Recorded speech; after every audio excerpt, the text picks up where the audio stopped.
psychologically, when we let go of tension, stress, upset, feeling bothered, and we know that because of how we feel emotionally, because again, thought creates feeling, then as we fall out and let go of our personal thinking, our head clears, and we feel better, and we start to do better. And it's very practical. Okay. You just work better. It's like if you're feeling a bit stressed and you want to go into a practice session, it feels stressful. It feels heavier. It doesn't flow. It's a bit clunky.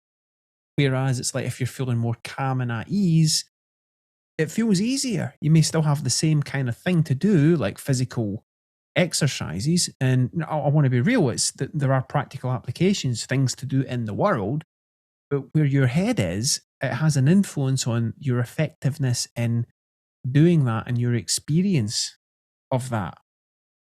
You may have in practice and in rehearsal worked on a certain piece till you can play it faultlessly. And on some concerts you and performances you play it great, no mistakes, you play it as intended, and it's fine, it's not a big deal. And then on other nights, the very same piece, you may make some mistakes with that. Just certain parts of it, it's like you stutter a little bit and you fumble a few notes. Well, why is that? And one of the key things is it's about your state of mind and how clear your head is in the moment. And there was actually a question that came up today, which was in the heat of the moment when you have something to do. Like, for example, as a musician, you may have a concert on. It's not like, okay, if you're at home and practicing, you can just take 5 minutes out.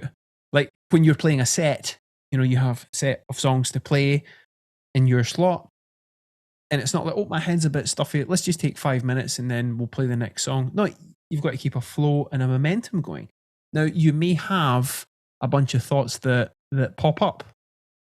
It could be something unrelated to the music, or it could be thinking about the other musicians. It could be a bit coming up in the song. And when I do that, I know that if I, start to go into that thinking a bit more, my ears close down. I don't hear as clearly. I get distracted a bit more. And that would be the time that we would make mistakes, when we're not clear and focused on the present moment. When you are, and this is very practical, when you are in performance mode, yes, thoughts are going to come up. Good luck with thoughts not coming up. I'm not suggesting that we're all going to be Zen and never think any personal thinking again. Good luck with that. That would be unrealistic in my experience. So when thoughts do come up, as in my experience, they inevitably do, it's that ability to, one, be aware of that, again, consciousness, which is that we can let go of thought, like putting a thought into the recycle bin, or a file into the recycle bin.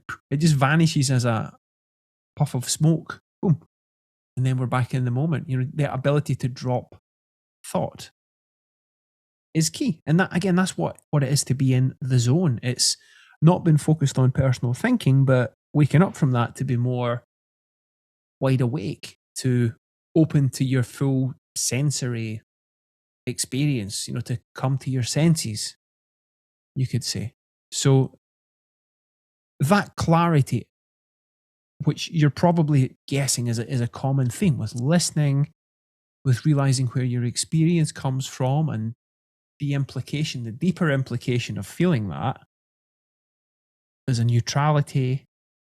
When your head clears, there's wisdom that comes through that points you to the next thing to do in a performance or say to someone.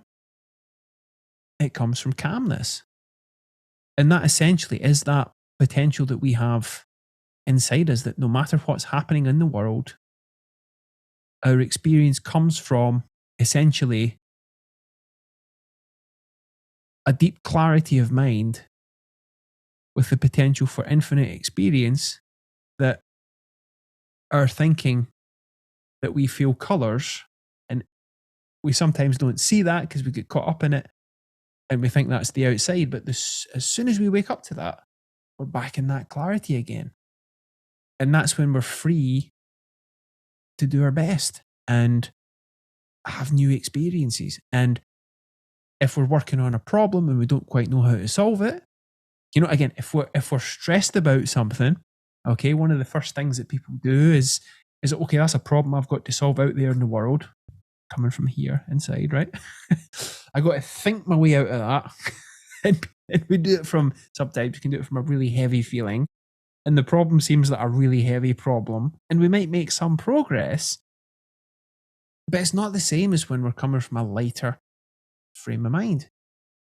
So one thing that's key is whenever I'm working on something, if I feel stressed, I know that thinking, which again, stressed thinking or something I'm really caught up and gripping onto, it's like a distortion on the clear channel. If you've got an amplifier and you've got a clean sound and you put distortion on it, the signal's distorted and it's not as clear.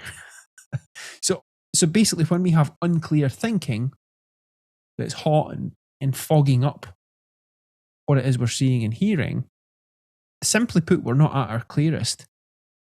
And there is a lot of value in the letting go of that thought to realize our stillness and a clear, wise place to show up from.